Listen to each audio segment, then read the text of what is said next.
national de province. Des logements sociaux, bientôt une réalité à Kinshasa. La dynamique de construction de logements sociaux à Kinshasa tient à matérialiser ce projet dans la commune de Limete, précisément au quartier Kingabwa.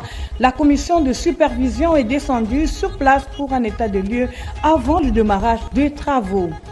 Le gouverneur militaire du Nord Kivu, à la quête des investisseurs pour le développement économique de la province, il a effectué une visite pédagogique auprès des investisseurs de la société Afamine Busy Mining pour évaluer l'impact sur la communauté. Mesdames et messieurs, bonsoir et bienvenue au 20h. Kinshasa sous l'eau pendant 2 jours. Les pluies enregistrées hier et ce matin ont causé d'importants dégâts dans plusieurs quartiers de la capitale.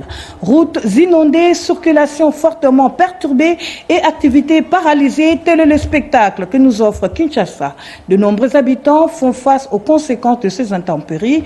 Eric Kabamba, notre confrère, a fait la ronde de quelques quartiers quinois suivants. Grimpé sur la colonne d'un mur, abandonnant son véhicule piégé par la montée des eaux, ses passagers, visiblement angoissés et incapables de se déplacer, observent impuissamment l'ampleur des dégâts causés par la pluie tombée dans la matinée. Ces scènes inquiétantes se répètent dans plusieurs quartiers de Kinshasa. La circulation a été fortement perturbée, notamment sur les boulevards Triomphal près du Palais du Peuple, où de nombreux véhicules sont restés bloqués pendant plusieurs heures. Par endroits, la circulation était totalement à l'arrêt, tandis que plusieurs habitants sont restés confinés dans leur domicile. Routes et boulevards ont été envahis par des eaux provenant des rivières sorties de leurs lits. Sur les réseaux sociaux, de nombreuses images témoignent de l'ampleur des inondations, véhicules submergés, motos emportées par les flots et quartiers entiers sous les eaux. Boulevards, rues et habitations sont restés pendant plusieurs heures, les pieds dans l'eau, sous une pluie continue. De nombreuses avenues sont devenues impraticables, paralysant les activités quotidiennes de la population. Alors que le ciel demeure menaçant au-dessus de la capitale Kinshasa, les services météorologiques annoncent un nouvel épisode pluvieux dans les prochains jours, faisant craindre de nouvelles inondations. Cap vers la province de l'Uturi, une vingtaine de bandits armés arrêtés à Bunia. Dans ce lot figure également le présumé assassin du journaliste de la RTNC Bunia, Thierry Banza, et ceux impliqués dans le meurtre d'un taximan moto. La police nationale congolaise a présenté ces présumés criminels au gouverneur militaire de la province, le lieutenant-général Luboya Kanchama Johnny. Reportage. Considérée comme la principale source d'insécurité criante observée ces derniers temps dans la ville de Bunia, cette bande criminelle a été maîtrisée par les services de sécurité. On y retrouve notamment les voleurs des motos, mais aussi les auteurs présumés de l'assassinat du journaliste de la RTNC Thierry Bangalolé, ainsi que celui d'un taximan moto. Il y a quelques semaines, la ville a été secouée par la mort d'un journaliste et les journalistes sont montés au créneau, nous a conduit à arrêter 4 et de ces 4 on a remonté pour arriver jusqu'à une dizaine. Occasion pour les commandants des opérations et gouverneurs militaires de l'Ituri d'encourager les services de sécurité tout en réaffirmant la fermeté de l'État congolais face aux groupes armés. Et vous voyez les motards, et tout ce qu'on a mis, les jeeps militaires, les jeeps civils, les motos, donc tout est mis en œuvre pour qu'il y ait la sécurité. Mais il ne faut pas utiliser ça pour diviser les gens, surtout pour diviser les communautés. S'agissant des groupes armés, notamment la CRP, le lieutenant-général Luboya Kanchama Johnny a juré haut et fort de procéder à l'arrestation de Thomas Lubanga, présenté comme un allié en perte de vitesse d'M23. J'ai déjà tout fait, mort ou vivant, j'ai déjà tout fait pour qu'on t'arrête. Tu ne vivras pas en paix, toi, Thomas. Même si tu vas te cacher sur terre, il n'y a aucun endroit où tu peux te cacher. Même là où tu es, on viendra t'arrêter. Crois-moi. Parce que pour Missy Batou, depuis 1999, ti les lots. Bana les lots, bana Miké, 9 ans, 10 ans, pas une minute qui les souffre. En parallèle, un message pressant a été adressé à certains opérateurs économiques, sommés de rembourser les fonds perçus auprès des partenaires étrangers pour déstabiliser les zones autrefois sous occupation des groupes armés. Aujourd'hui, la ville de Bunia ainsi que les 5 territoires de la province de l'Ituri connaissent une stabilité relative. Cette accalmie est attribuée aux dispositions sécuritaires mises en place en vue de restaurer complètement l'autorité de l'État et de garantir la libre circulation des personnes et leurs biens.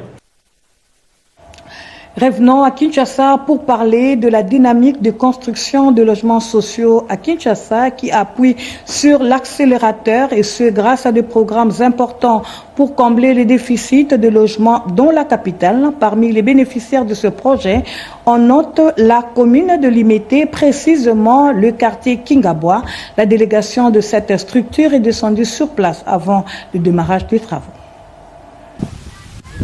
D'ici 2 ans ou plus, une cité de plusieurs logements sociaux accessibles à tous les Congolais devait voir le jour ici au quartier Kingabwa à Limete. Ces projets urbains reposent sur un partenariat public-privé. À quelques jours du début des travaux de construction de cette nouvelle cité, la délégation de l'ONDAV, conduite par son président international, Talo Koubi, avec à ses côtés les chefs coutumiers du site tropique, Noël, sont rendus sur place. Objectif affiché par cette délégation, s'imprégner des sites choisis, identifier les potentialités, délimiter les contraintes et visualiser les limites foncières, les servitudes, ainsi que les problèmes existants en vue de proposer des solutions adaptées et réalistes. La construction de cette nouvelle cité moderne a soutenu Taylor Koubi s'inscrit dans la vision du chef de l'État Félix Antoine Tshisekedi Tshilombo de transformer la capitale congolaise en une ville moderne et durable, axée sur l'innovation et une meilleure qualité de vie. Il a aussi plaidé à cette occasion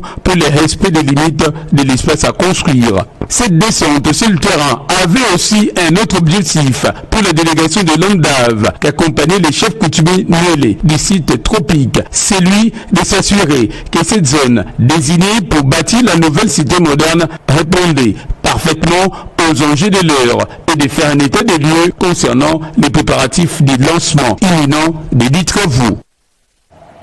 Lobby, ce qui veut dire demain, ce projet intégrateur qui s'inscrit dans le cadre de l'entrepreneuriat de jeunes vient d'être initié par le ministre provincial de la Jeunesse, Bob Amisso, avec le DG du FOGEC. Les 2 personnalités ont échangé sur les modalités de booster les aspects positifs de l'entrepreneuriat de jeunes quinois avec l'appui du Fonds de garantie de l'entrepreneuriat au Congo, FOGEC. Peromboui Saïdi pour le détail. Le ministère provincial en charge de la jeunesse, culture, art et sport de Kinshasa, piloté par Bob Amisoyo Kalumbila, et les fonds de garantie de l'entrepreneuriat au Congo FOGEC, présidé par Laurent Mouzemba, convolte en juste noces et s'engage à booster un partenariat stratégique en faveur des forces vives socio-juvéniles quinoises et de la jeunesse œuvrant dans plusieurs secteurs et domaines de la vie nationale. Dans la quête effrénée des voies et moyens efficaces de concrétiser les aspects positifs de ce partenariat entrepreneurial, cette matière était au cœur d'une fructueuse et enrichissante séance de travail entre ces 2 personnalités. Ces fructueux échanges ont gravité autour de plusieurs axes intégrateurs dont les faits saillants se résument dans la ferme volonté d'accompagner les jeunes dans la création d'activités génératrices de recettes, l'insertion professionnelle, gage de la création des emplois, l'accès au financement via les FOGEC, une devoir rationnelle de permettre aux jeunes d'obtenir des crédits pour leurs projets. La promotion du programme transversal dénommé Lobby à travers une collaboration ministère-FOGEC. La gestion environnementale est rigoureuse par le biais du recyclage, la valorisation, la transformation des déchets plastiques en plusieurs opportunités économiques, créatrices d'emplois, sans oublier d'autres projets intégrateurs à impact social avéré. Ici de marteler qu'à l'issue de cette séance de travail, les 2 parties se sont engagées à mettre en place un programme commun d'entrepreneuriat et a un fort impact social pour la jeunesse quinoise. Je le disais tantôt à l'ouverture de ce journal que le gouverneur militaire du Nord Kivu, le général-major Somo Kakule Evariste, est en itinérance dans sa juridiction. Il est allé à Walikale pour une mission pédagogique auprès des investisseurs de la société Alpha Mine Buzu Mining, une façon d'évaluer l'impact sur la communauté et déclencher les solutions aux défis présentés par la population en bon partenaire de développement. Le gouverneur du Nord Kivu, le général-major Somokakule Evariste, séjourne depuis ce 14 janvier 2026 au territoire de Walikale. Sur place, il a effectué une visite pédagogique à la société Alphamine BC Mining. Avec le directeur général, ils ont parlé de l'impact social sur la communauté, du traitement des employés, de la quote-part de l'État congolais et de la province, mais également de défis liés à la modernisation du territoire, aux investissements et au développement de toute la province du Nord Kivu. Ce avant de féliciter une des grandes et prestigieuses sociétés de la province. J'ai vraiment mené aujourd'hui une visite que je trouve très pédagogique, parce que comme c'est un premier contact, je suis venu comprendre c'est quoi Alphamine, et cette visite nous a permis de confirmer que Alphamine c'est un investisseur sérieux parmi ceux que nous avons en province du Nord Kivu, sérieux dans le sens des plus grands. Nous trouvons à Walikale une zone extrêmement riche, mais aussi clé de notre pays. Il n'est pas possible que l'économie repose sur un seul pied, qui est le secteur minier, mais il y a aussi le commerce en général, ce qui implique le développement des réseaux routiers, mais aussi encore l'agriculture. Yak Van est le directeur de Alphamine BC Mining. Il s'est dit prêt pour le développement du Nord Kivu, en plus de ce que sa société fait déjà, dont le respect de prescrits légaux. Comme nous parlons de la communauté, nous devons comprendre qu'il y a les cahiers des charges. Nous sommes régis par ça et nous devons nous rassurer que nous respectons ces cahiers des charges à la lettre. Une courte visite de la mine a bouclé cette visite pédagogique du général-major Somokakule Evariste. Ouf de soulagement pour la population vivant à Butembo. Nous sommes toujours au Nord Kivu, qui va désormais avoir de passeports biométriques sur place. Cette population ne pourra plus parcourir de longues distances comme ce fut dans le passé. 3000 passeports biométriques viennent d'être remis à l'hôtel de ville par le gouverneur de province, le général-major Somokakule Evariste. Une initiative qui vise à rapprocher le service public de la population et faciliter l'accès aux documents officiels.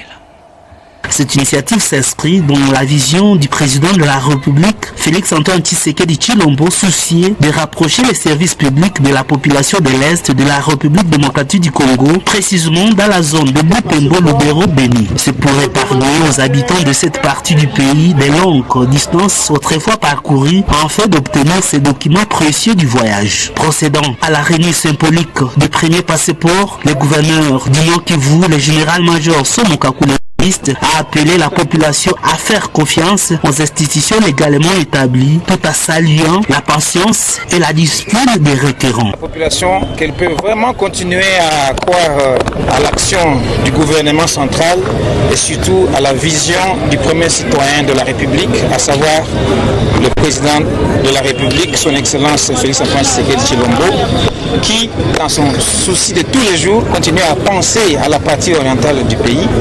Dans les conditions qui sont les nôtres, il a décidé qu'une équipe vienne de Kinshasa avec le matériel qu'il faut pour procéder à l'enregistrement, mais aussi la capture et finalement, comme vous venez de le voir, à la remise des passeports aux citoyens congolais qui vivent dans la partie est du pays à partir de Beni et de Butembo. Donc c'est un message pour faire voir à la population que cet acte est vraiment un acte de courage et de résilience qui vient assurer la réunification administrative du pays, la continuité de l'espoir que malgré les circonstances de guerre difficiles que nous traversons, les citoyens congolais ont toujours des droits, notamment le passeport.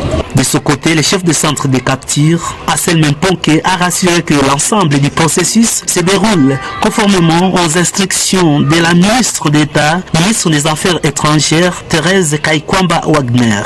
Les bénéficiaires, pour leur part, ont exprimé leur satisfaction face à ce geste qu'ils qualifient de louable et salvateur.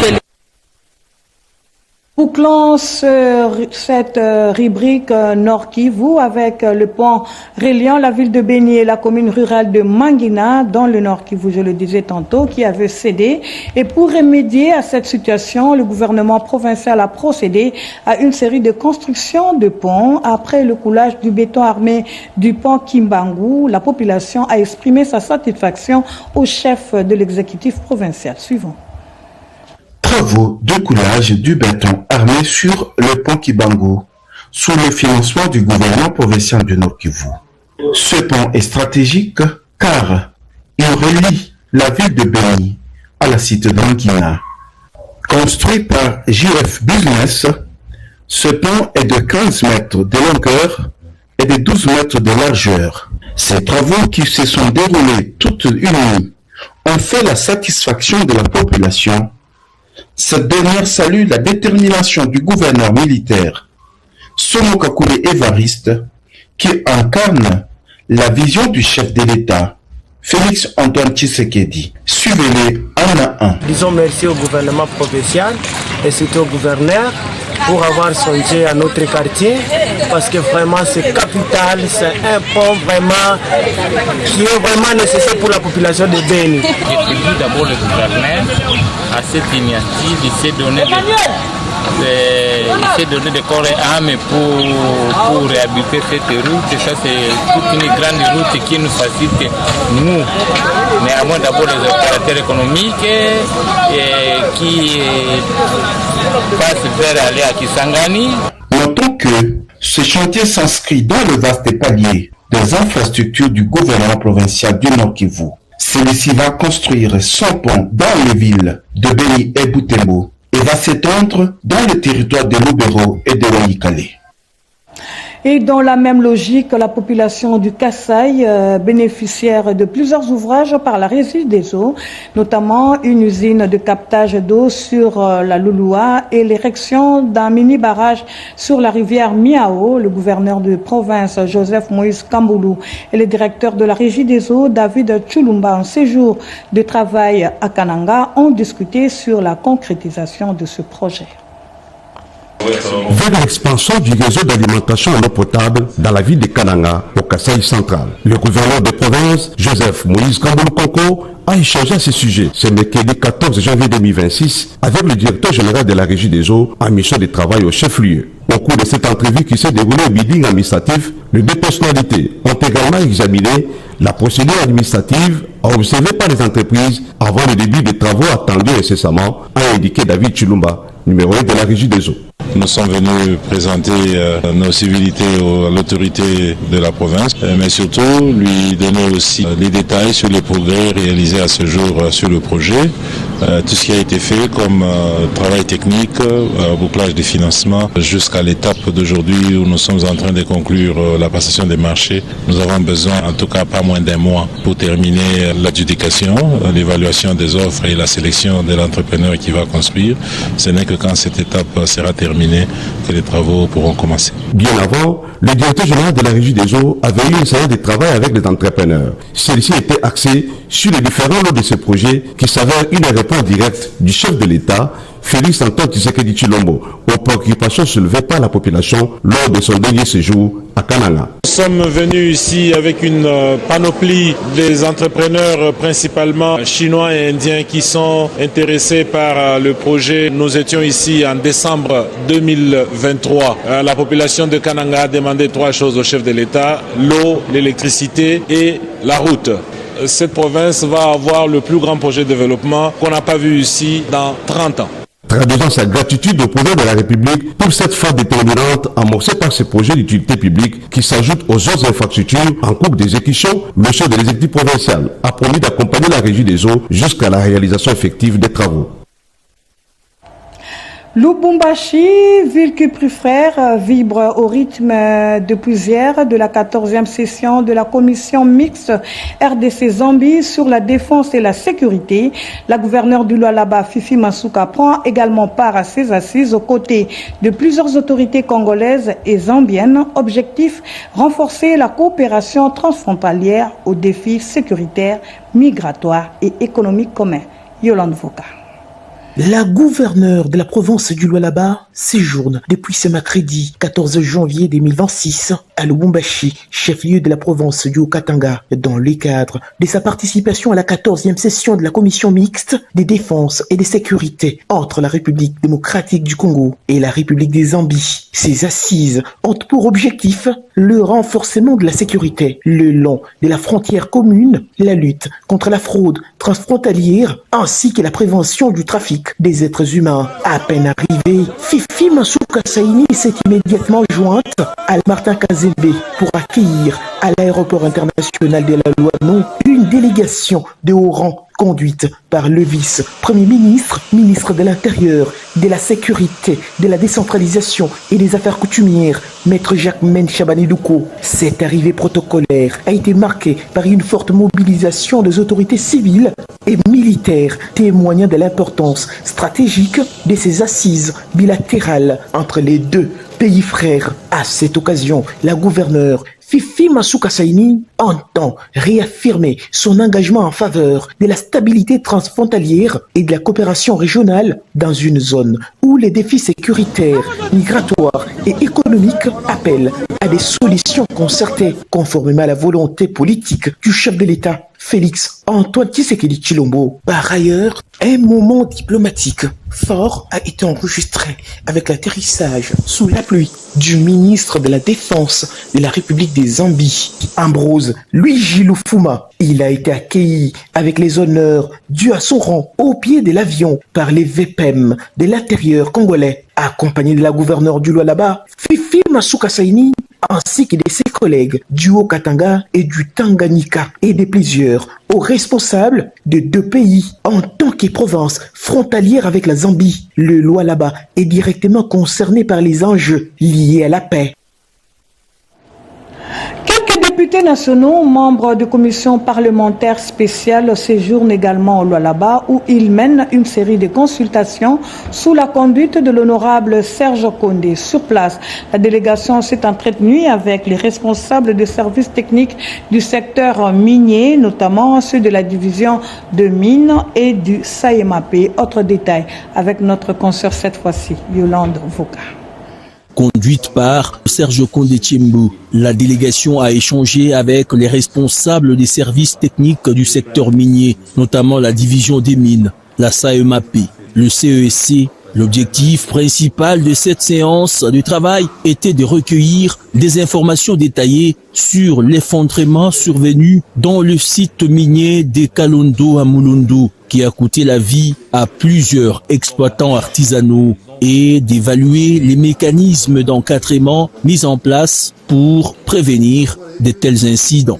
Dans la suite de leur mission, les députés ont tenu une rencontre avec les responsables des structures d'encadrement des creuseurs opérants au sein des coopératives minières locales. Les échanges ont porté sur l'organisation des exploitants artisanaux, le respect des normes de sécurité et la préservation de l'environnement.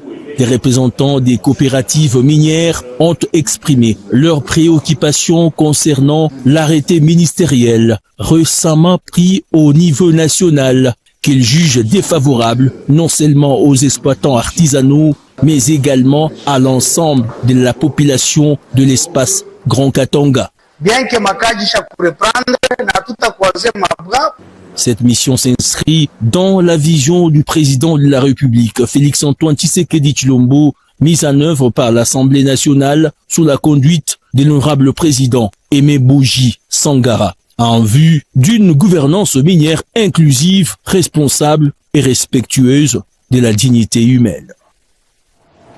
Quittons à présent le Lualaba pour revenir au Congo central où l'Université Congo continue à élargir son champ d'action grâce au partenariat avec l'Université libre de Bruxelles UNB. Cette alma mater vient d'ouvrir le centre de recherche et de formation sur le financement de PME en Afrique centrale. L'événement a eu lieu hier, mercredi 14 janvier 2026. David Moubenga. L'Université Congo vient de se doter d'une nouvelle structure, à savoir le Centre de recherche et de formation sur le financement des petites et moyennes entreprises en Afrique centrale, CREF en sigle, dont le lancement officiel a eu lieu ce mercredi 14 janvier 2026. Au cours de cette cérémonie, le directeur du CREF, le professeur Jean Sonsmouna, a présenté ce centre en commençant par sa genèse, ses offres comparées de deux axes, notamment la recherche et la formation des entrepreneurs ainsi que sa gouvernance. Intervenant par vidéoconférence, le président du conseil d'administration du CREF, le professeur Olivier Whitmer de l'Université libre de Bruxelles, ULB, a donné toutes les garanties quant à l'implication de cette université dans l'accompagnement des meilleurs projets de recherche et la formation des entrepreneurs, précédée par celle des coachs pour assurer l'effectivité du financement de leur entreprise. Le recteur de l'Université Congo, le professeur Germain Kounamaba, a salué le partenariat entre l'ULB et l'Université Congo qui a abouti à la création de ce centre de recherche. Le partenariat entre ces deux universités ne date pas d'aujourd'hui. Aujourd'hui, nous avons une faculté d'architecture qui est soutenue par l'ULB. Nous avons des boursiers qui sont à l'ULB. Et moi-même, j'ai eu le privilège d'être reçu à l'ULB dans le cadre de renforcement de notre partenariat.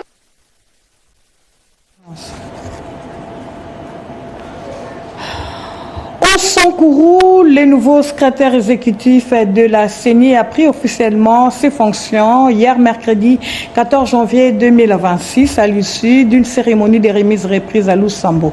Autre détail dans ces images. Le renominé, l'ingénieur Fortina Chimangamboyi, a pris officiellement ses fonctions lors de la cérémonie de remise et reprise qui a eu lieu en présence du gouverneur de province Martin Isipia Itindo, le comité provincial de sécurité et les membres du secrétariat exécutif provincial de la CENI Sankourou. Prenant la parole, les représentants du CEP sortant, Maître Guillaume Toubouele, chargé des questions juridiques, a fait la lecture des PV de remise et reprise et la décision nommant l'ingénieur Fortina Chimangamboyi par le président de la CENI. Après la signature du PV et installation, le nouveau secrétaire exécutif provincial de la CENI Sankourou, l'ingénieur Fortina Chimangamboyi, a remercié le président de la CENI, M. Denis Kadiman, pour les choix portés sur lui, tout en promettant de travailler main dans la main avec toutes les parties prenantes. Qu'il faille de rendre un hommage vibrant au bureau de la CENI en général et à son excellence Monsieur le Président Denis Kadima en particulier pour la confiance placée en ma modeste personne de trouver par cette adresse l'expression de ma gratitude. En toute neutralité, transparence, crédibilité et paisibilité que je demande l'accompagnement de toutes les parties prenantes, mais avec l'appui de tous, dans l'unité, la tolérance et la franche collaboration, nous pourrons aider notre province à assurer la vraie démocratie. Rappelons que Fortina Chimangamboyi remplace à ce poste M. Eldo Kabeya qui est allé en retraite. Comment améliorer les conditions de travail dans les mines artisanales en Afrique? À Kinshasa, chercheurs, décideurs et mineurs artisanaux ont réfléchi sur la gouvernance de chaînes d'approvisionnement de minerais en Afrique de Grand Lac et du Sahel, une façon aussi de renforcer les dialogues entre les acteurs. Eric Kabamba pour le reportage. Les acteurs des chaînes d'approvisionnement de minéraux artisanaux en Afrique de Grand Lac et au Sahel ont exprimé leur satisfaction quant au progrès réalisé dans l'amélioration des conditions de travail dans ces secteurs. Cette appréciation a été faite à Kinshasa à l'issue d'un séminaire international organisé du 12 au 13 janvier en République démocratique du Congo.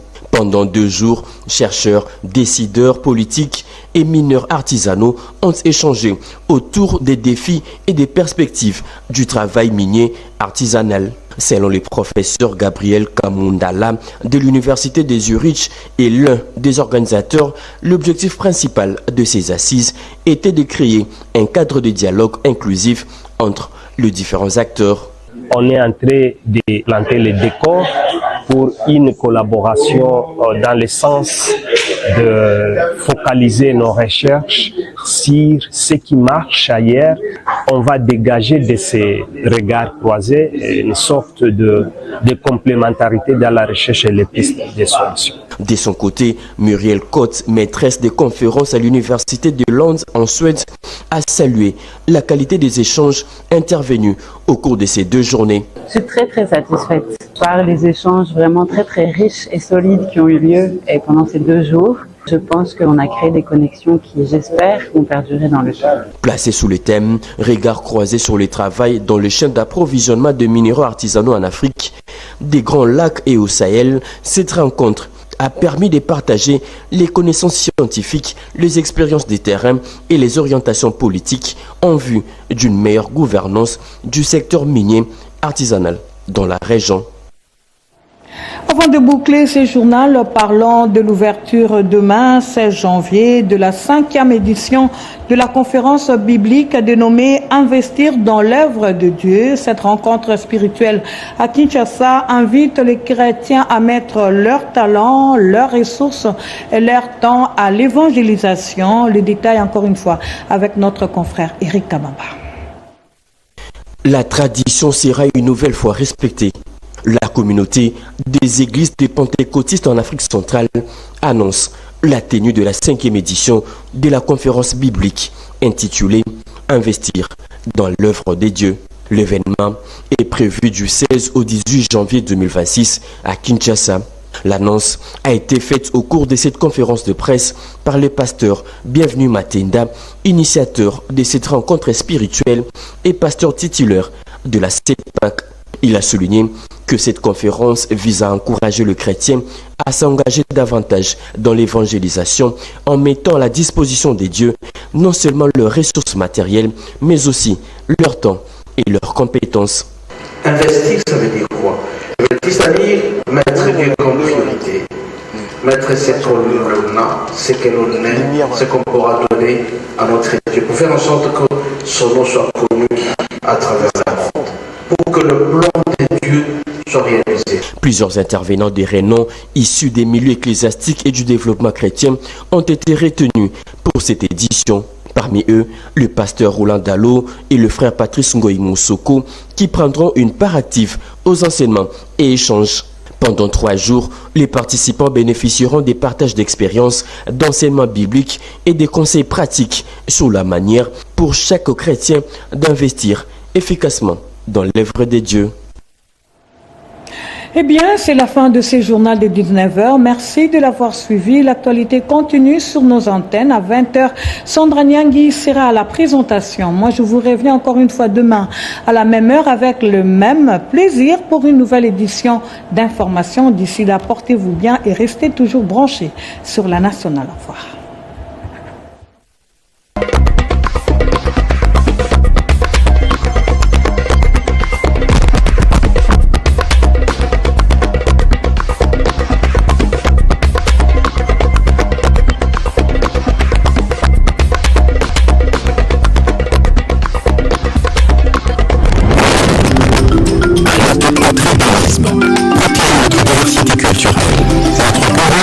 Son reportage de Eric Kabamba. Grimpé sur la colonne d'un mur abandonnant son véhicule piégé par la montée des eaux, ses passagers, visiblement angoissés et incapables de se déplacer, observent impuissamment l'ampleur de dégâts causés par la pluie tombée dans la matinée. Ces scènes inquiétantes se répètent dans plusieurs quartiers de Kinshasa. La circulation a été fortement perturbée, notamment sur les boulevards Triomphal près du Palais du Peuple, où de nombreux véhicules sont restés bloqués pendant plusieurs heures. Par endroits, la circulation était totalement à l'arrêt, tandis que plusieurs habitants sont restés confinés dans leur domicile. Routes et boulevards ont été envahis par des eaux provenant des rivières sortis de leur lit. Sur les réseaux sociaux, de nombreuses images témoignent de l'ampleur des inondations, véhicules submergés, motos emportées par les flots et quartiers entiers sous les eaux. Boulevards, rues et habitations sont restés pendant plusieurs heures Les pieds dans l'eau, sous une pluie continue, de nombreuses avenues sont devenues impraticables, paralysant les activités quotidiennes de la population. Alors que le ciel demeure menaçant au-dessus de la capitale Kinshasa, les services météorologiques annoncent un nouvel épisode pluvieux dans les prochains jours, faisant craindre des nouvelles inondations. Et la RDC est mobilisée pour ses réfugiés à Kigoma. La ministre d'État en charge des Affaires sociales, F. Bazaïba, a conduit une mission humanitaire auprès de plus de 86 000 réfugiés congolais du camp de Nyarugusu en Tanzanie, victimes de l'agression rwandaise. Une initiative qui souligne l'engagement du pays envers ses compatriotes contraints en exil. Le camp de Nyarugusu, vieux de 30 ans, est situé à plus de 100 km de chef-lieu de la région de Kigoma, en République unie de la Tanzanie, et regorge à son sein plus de 100 000 réfugiés, dont 86 918 Congolais. Il faut compter près de 50 000 enfants sur les chiffres de réfugiés congolais, dont la plupart sont en rupture scolaire. La ministre d'État, ministre des Affaires sociales, Action humanitaire et Solidarité nationale, en mission d'assistance humanitaire, c'est mardi 13 janvier 2026 au camp de Nyarugusu. Bien avant, F. Bazaïba Massoudi a été en contact de certains d'entre ces réfugiés au centre de transit érigé par le Haut Commissariat des Nations Unies pour le réfugié, HCR Tanzanie. La plupart viennent d'arriver à Kigoma après avoir été contraints de quitter Uvira dans la province du Sud Kivu à cause de l'agression du Rwanda et l'occupation illégale de cette ville. La ministre F. Bazaïba Massoudi s'est rendu compte des conditions difficiles traversées par ses compatriotes par le fait des terroristes de M23 AFC. Torture, violence sur les femmes et jeunes filles. Reçus au centre des transits de HCR, ces Congolais devront être envoyés au camp de Nyarugusu après les formalités d'usage, identification et d'enregistrement. Au camp de réfugiés de Nyarugusu, la délégation gouvernementale conduite par F. Bazaïba Massoudi a palpé la réalité et les conditions de vie de ces réfugiés. Dans l'ensemble, la situation, bien que stable, demeure préoccupante. Sur le plan humanitaire, selon le HCR et le responsable du camp, le manque de financement international entraîne les conséquences notables. Manque de la nourriture, de médicaments, d'infrastructures, d'hébergement. Le HCR et la Tanzanie semblent être essoufflés. Le gouvernement congolais, soucié de ses compatriotes, est justement venu à leur rescousse à travers cette mission d'assistance humanitaire conséquente. La ministre des Affaires sociales a remercié la Tanzanie et le HCR pour non seulement l'accueil et l'hospitalité, ainsi que l'encadrement de réfugiés congolais. Devant ces milliers de Congolais réunis au terrain du camp Nyarugusu, la ministre d'État a transmis le message du président de la République et de la chef du gouvernement. Cette mission humanitaire auprès des Congolais réfugiés à Kigoma, Tanzanie, a permis de cerner le contour de cette situation et qui permettra au gouvernement de prendre des mesures nécessaires au regard du développement de la situation sécuritaire.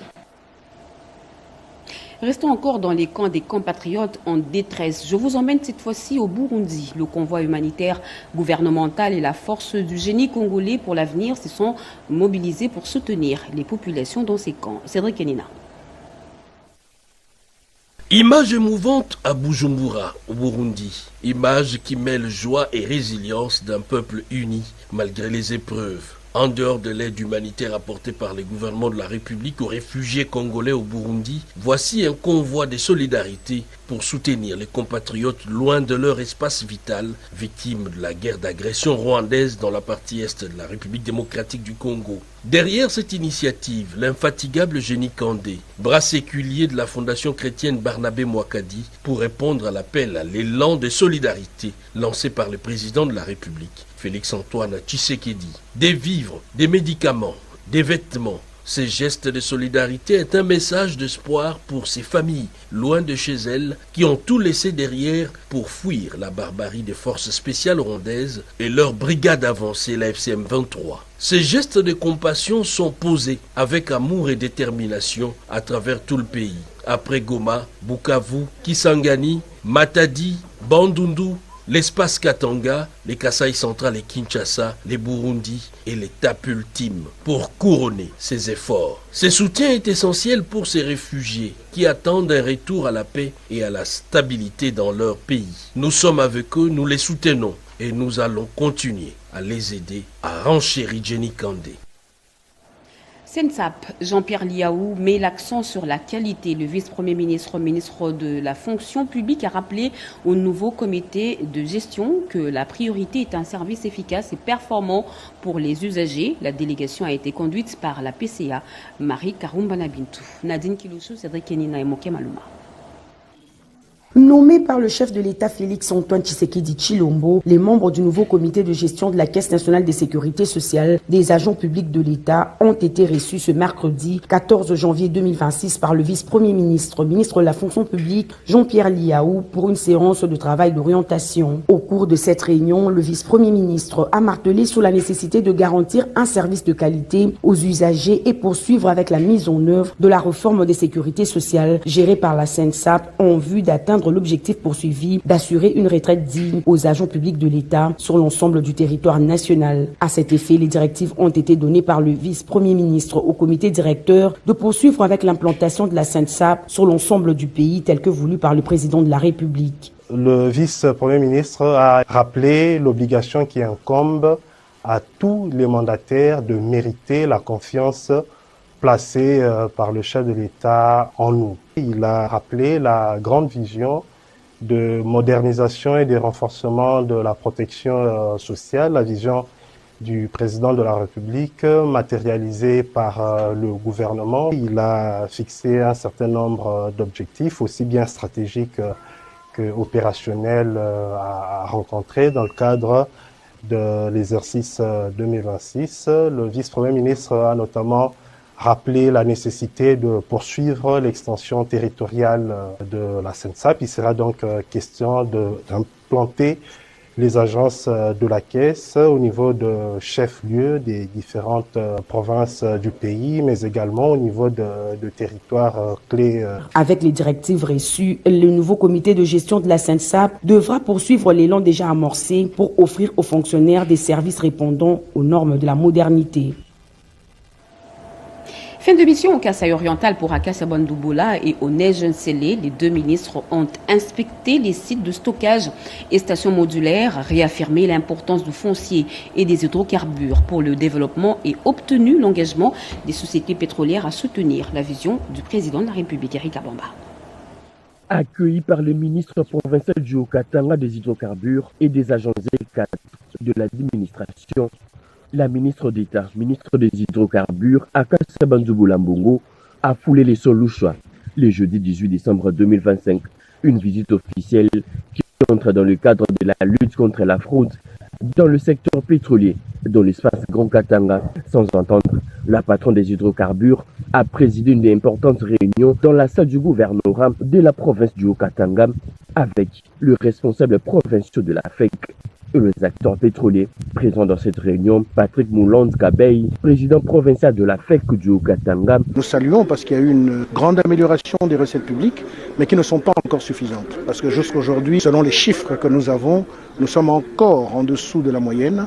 Donc il est important de sensiblement les améliorer, mais l'effort est en cours. Que ces initiatives ont comme origine les propositions faites par le secteur privé qui est la FEC. Nous avions mis ces propositions à la disposition des pouvoirs publics, qui les a prises, qui les a analysées et qui les a traduites en actes. Très satisfait, et je pense qu'on va tous davantage nous impliquer à ce que les résultats puissent être encore positifs dans les mois à venir. Juste après, Akassa Bandouboula Mbongo a réuni les agents des cadres de l'administration des hydrocarbures du Haut-Katanga, conduits par le chef de division Yumba Thierry. Ces derniers ont soumis leur mémo à la ministre d'État, un mémo qui contient tous leurs desiderata. La ministre d'État a promis d'étudier chaque point, les a invités à travailler comme des vrais patriotes pour maximiser leurs recettes. Anthony Kinzo Kamole a rappelé aux membres du cabinet du président de la République les objectifs de l'année 2026 lors d'une cérémonie d'échange de vœux organisée ce jeudi 15 janvier dans la salle de congrès du Palais de la Nation. Le directeur de cabinet du chef de l'État a par cette même occasion encouragé la rigueur et la cohésion du personnel de la présidence de la République. On fait le point avec Guilain Kabaloundi. Les grandes orientations politiques et les défis de l'année 2026 ont été rappelés aux membres du cabinet du président de la République lors d'une cérémonie d'échange de vœux présidée ce jeudi 15 janvier 2026 dans la salle de congrès du Palais de la Nation par le directeur du cabinet du chef de l'État. Anthony Kinzo Kamole a soutenu que l'année 2025 a été exigeante, louant ainsi la capacité de résilience du personnel de la présidence qui malgré tout a produit un travail de qualité. Toutefois, il s'est montré optimiste pour la nouvelle année. Je forme le vœu que l'année qui s'ouvre nous trouve alignés sur les priorités présidentielles, engagés dans la performance collective et pleinement conscients de la responsabilité qui est la nôtre de contribuer avec méthode et loyauté à l'efficacité durable de l'action publique. Dans son discours, le numéro 1 de l'administration présidentielle a en outre exprimé la fidélité et l'engagement de l'ensemble du cabinet à accompagner la vision présidentielle et à présenter par la même occasion de vœux de bonne santé, de sagesse et de force intérieure au président de la République, Félix Antoine Tshisekedi Tshilombo. Je voudrais exprimer au nom de l'ensemble des membres du cabinet nos vœux les plus respectueux, les plus dévoués à son excellence, Monsieur le Président de la République, chef de l'État, qui est notre chef à tous ici présents. Et je voudrais qu'ensemble nous puissions lui souhaiter une année placée sous le signe de la bonne santé, de la sagesse et de la force intérieure, et aussi afin qu'il continue à conduire la nation avec la vision, la détermination et le sens élevé de l'intérêt général qui caractérise son action au sommet de l'État. Une insistance aux membres de cabinet sur la rigueur, la discipline, la nécessité d'une administration exemplaire a été faite par le directeur du cabinet du chef de l'État. Cette traditionnelle cérémonie, il faut l'indiquer, était un moment clé pour aligner les équipes autour des objectifs présidentiels pour la nouvelle année, renforçant ainsi la dynamique institutionnelle. Kingabwa, bientôt doté de logements sociaux. Le site du projet a été inspecté par le ministre délégué à la Défense nationale chargé des anciens combattants, accompagné du comité de supervision avant le lancement des travaux. Serge Marlemata.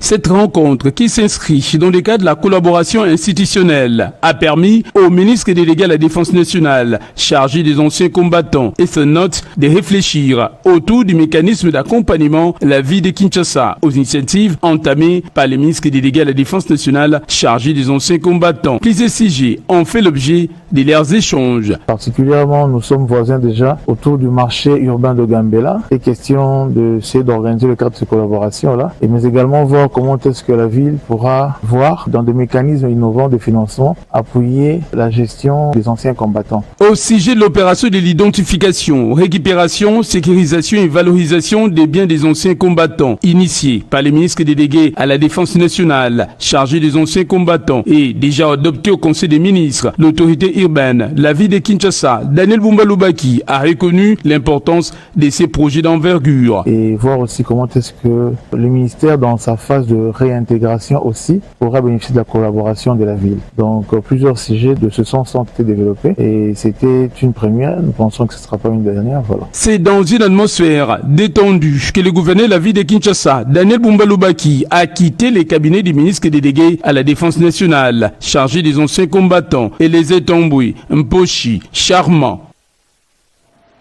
Quittons Kinshasa pour le Kasaï oriental. Le premier vice-président du Sénat a inauguré une école à Dibindi, dans la ville de Mbujimbei.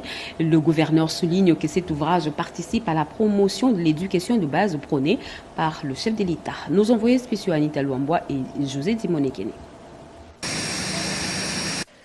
Dès sa descente d'avion à l'aéroport de Bipemba, l'émotion était palpable. Une foule nombreuse et enthousiaste s'est mobilisée pour accueillir l'un des fils du Kasaï oriental, José Kalalawa Kalala, premier vice-président du Sénat, est élu de la circonscription. Dans une ambiance de ferveur populaire, le chef de la diplomatie parlementaire est venu inaugurer des écoles construites sous fonds propres à travers sa fondation Jocal, une initiative sociale largement saluée par la population locale. Accompagné d'une forte délégation composée des députés nationaux et sénateurs et d'autres personnalités politiques, José Kalalawa Kalala a bénéficié d'un accueil à la hauteur de l'attachement profond qui le lie à sa terre natale.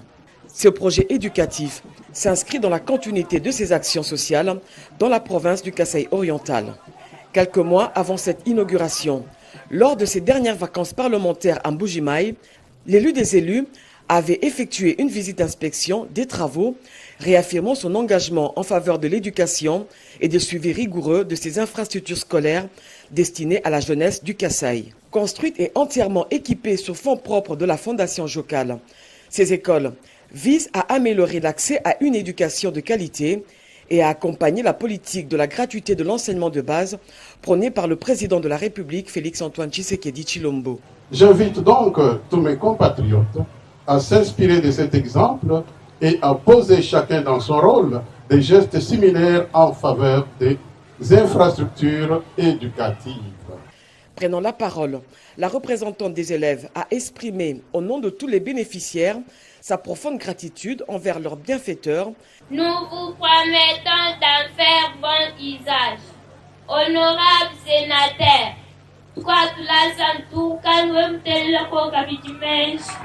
que vive la République démocratique du Congo, que vive son excellent chef de l'État Félix-Antoine Tshisekedi Tshilombo, que vive la Fondation Jocal.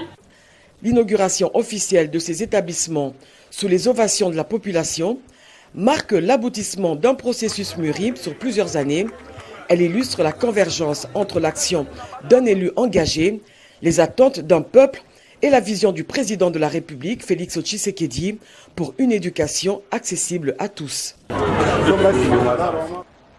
Le Kasaï central veut sécuriser l'axe routier Mukamba-Dimbelenge. Le gouverneur Joseph Moïse Kamboulou a reçu ce matin au gouvernorat l'honorable André Mbata et a promis de mettre fin aux tracasseries qui perturbent les habitants de l'axe Mukamba-Dimbelenge. Robert Ndaye, Tshisense et Turbo Timanga.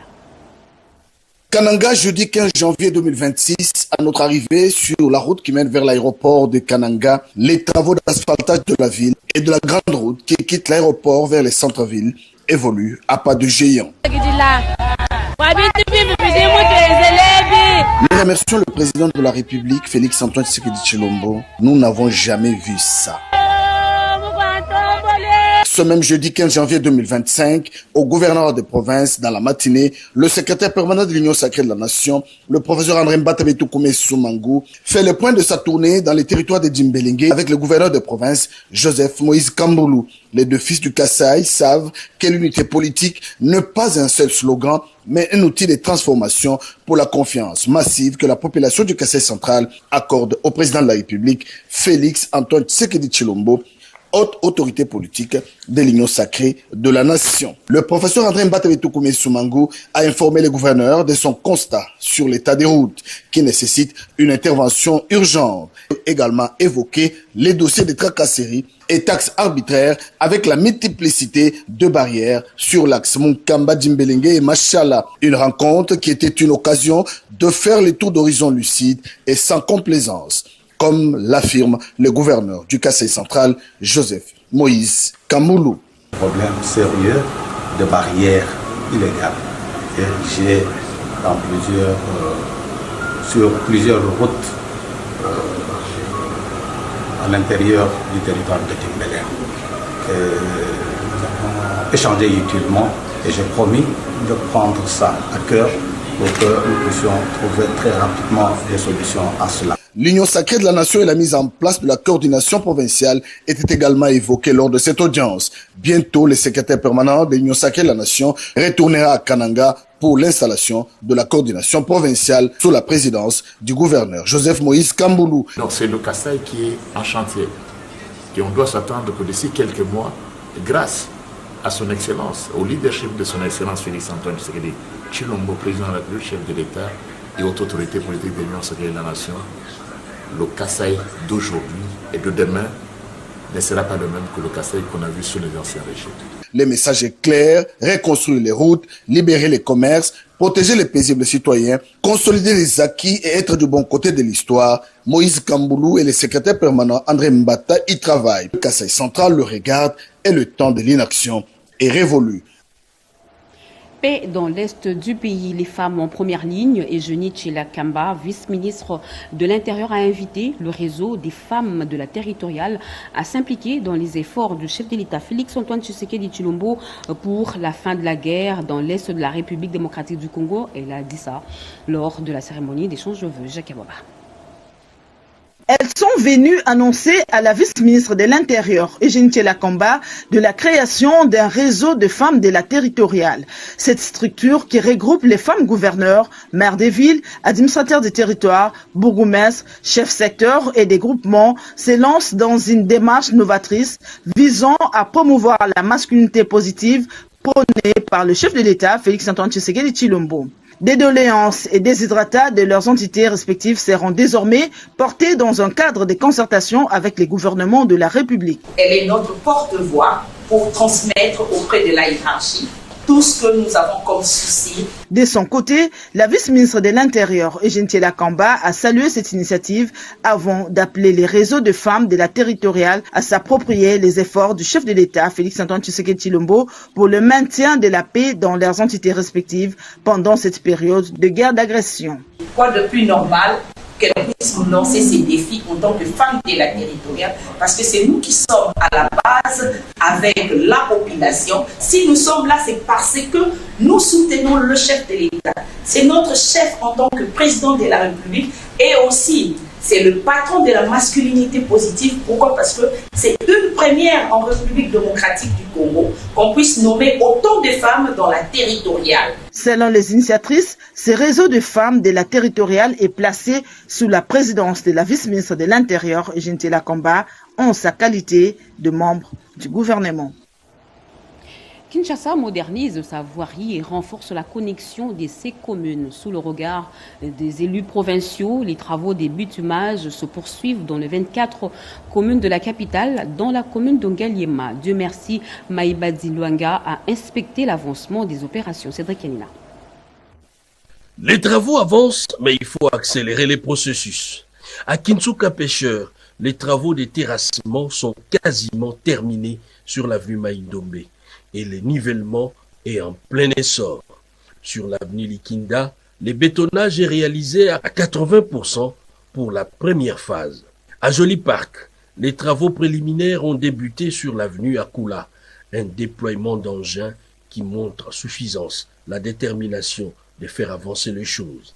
Le député provincial, l'honorable Maïbazilo Anga, Dieu merci, salue l'engagement du président de la République, Félix Antoine Tshisekedi, premier notable de la commune de Ngaliema, pour avoir répondu favorablement aux doléances de la population concernant le bitumage de ces routes. Et ce, malgré les contextes sécuritaires précaires, un leader à l'écoute de son peuple. La majorité des gens qui sont ici vont perdre leur bien. Oui, oui. Alors nous avons tout intérêt, parce que vous dites que l'État est là dans les Cameroun, mais l'État maintenant joue à la prévention.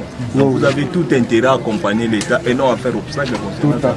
On les avait sensibilisés avec le commandant PP. Et moi je pense que pour l'instant, c'est de trouver d'abord l'espace et les gagnants. Soit complètement dégagé. Voilà, et puis de l'autre côté. Partir à motopompe. Et au courant de la semaine, le commandant et nous autres, on va repasser pour essayer encore d'expliquer avec les mamans. En tout cas, maman, vous-même, vous avez vu les travaux débutés. Un message d'espoir pour les habitants d'Ngaliema. Les routes changent, le développement est en marche.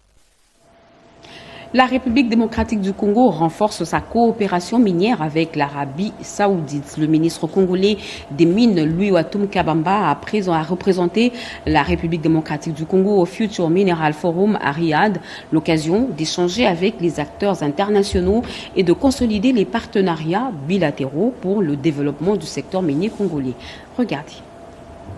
Louatum Kabamba, ministre des Mines de la République démocratique du Congo, a participé ce mercredi 14 janvier 2026 à Riyad à la cérémonie d'ouverture de la 5e édition du Future Mineral Forum, FMF en sigle, plateforme mondiale de dialogue stratégique consacrée à l'avenir du secteur minier. La cérémonie d'ouverture a été présidée par Bandar Al-Koraïef, ministre saoudien de l'industrie et des ressources minérales, qui a réaffirmé l'ambition du Royaume d'Arabie Saoudite de s'imposer comme hub mondial du secteur minier à travers une approche résolument axée sur des résultats concrets et mesurables. Le ministre des Mines de la République démocratique du Congo est ensuite intervenu lors d'un panel de haut niveau consacré à la collaboration sur l'approvisionnement en minéraux pour le développement mondial. Dans son intervention, le ministre Louatum Kabamba a souligné que la sécurisation des chaînes d'approvisionnement dépasse désormais la seule dimension géologique pour intégrer les enjeux politiques, infrastructurels et juridiques.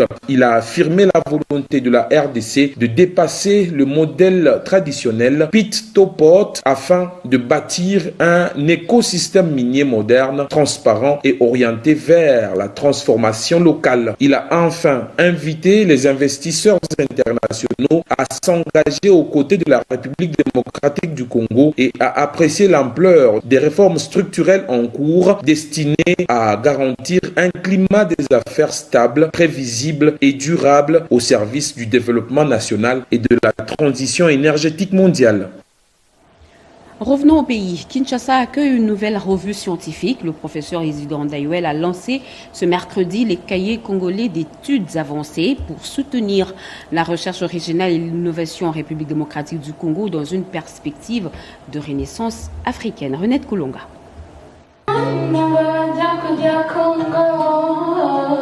Soutenir de recherche d'innovation en République démocratique du Congo et promouvoir l'éducation, c'est ce qui justifie la publication de cette revue, Cahier congolais d'études avancées, qui a vu le jour à l'hôtel Sulutani. C'est une initiative du professeur Isidore Ndayouel Nsiam, fondateur de l'Institut congolais d'études avancées. Un impact prometteur, parce qu'il s'agit d'une revue qui voudrait pouvoir diffuser ce qu'il y a de meilleur dans la pensée congolaise et voir les différents points de vue liés au futur, à l'avancement, au progrès de la RDC, ses populations, son État, bien sûr, ses structures sociales, économiques et politiques. Cet ouvrage permet de retracer l'histoire du pays et la situation sécuritaire à l'Est pour les générations futures. Qui nous sommes? Où nous voulons aller? Qu'est-ce que nous voulons exactement? Et c'est sur base de ça qu'on va construire. Et cette revue tombe à point nommé pour que les intellectuels peuvent donner de leurs pensées et que les politiques viennent après pour exécuter ce que les intellectuels pensent de leur pays. C'est très important. Baptisée par la ministre d'État, ministre de l'Éducation nationale, Raissa Malouzinanga, marraine de cette publication, elle donne la priorité au nouveau système éducatif en vue de l'émergence d'un capital humain créateur des progrès économiques et sociaux pour les pôles d'intelligence congolais. Les accords de Washington au cœur d'une table ronde à Kinshasa sous l'égide de la Fondation Calixte Mounana, ambassadeurs, médiateurs et bâtisseurs de la paix se sont réunis au Fleuve Congo Hotel pour réfléchir aux enjeux de paix et de stabilité. Des recommandations ont été formulées à l'issue des échanges. Idi Tchala. Soutenir les efforts du président de la République et chef de l'État Félix-Antoine Tshisekedi Tshilombo en faveur du retour durable de la paix, tel est l'objectif de la rencontre initiée par la présidente de la Fondation Calixte Mounana et ambassadrice universelle de la paix Nathalie Aziza Mounana. À cet effet, plusieurs ambassadeurs, médiateurs et bâtisseurs de la paix se sont réunis au Fleuve Congo Hotel autour du processus de paix, notamment l'accord signé à Washington. La paix n'est pas seulement l'absence de guerre. Elle est un état d'esprit. Elle commence au niveau individuel, dans nos cœurs et s'étend à nos communautés, à notre nation et à l'échelle mondiale. Je tiens à exprimer ma profonde gratitude envers le président de la République démocratique du Congo, son Excellence Félix Antoine Tshisekedi Tshilombo, chef de l'État. Son leadership et son engagement en faveur de la paix durable et de la stabilité dans notre pays et la région africaine du Grand Lac sont exemplaires. Au terme de ces assises, les participants ont été édifiés sur la mission et le rôle d'un ambassadeur de la paix. Cette rencontre a également servi de cadre à Nathalie Aziza Mounana, ambassadrice universelle de la paix, pour présenter les avancées ainsi que les défis liés à l'accord de Washington signé par le chef de l'État. Placé sous le thème « Appropriation du processus de paix en RDC », cette table ronde a débouché sur une déclaration de haut niveau, accompagnée des résolutions et des recommandations adressées aux autorités compétentes. Fin de ce journal, mesdames et messieurs, merci de l'avoir suivi. Merci à vous qui nous suivez à Kabeya Kamanga, dans le Kasaï oriental et partout ailleurs sur satellite. Vous êtes sur l'RTNC. Ce journal a été rédigé par Gauthier Kiassi, Diène Balaka et Edi Chala sous la direction et supervision de Jacques Kabwaba Guimatundu. Cédric Enina a été à la coordination. Patrick Bapouila et Jonathan Moubalama l'ont réalisé au mixeur son Yannick Yangumba. L'actualité continue sur nos antennes. Retrouvez à 23h Jacques Méji. Demain 7h. Rudis Kitoutou, moi je vous reviens à 20h avec le même plaisir. Inch'Allah. Au revoir, à demain.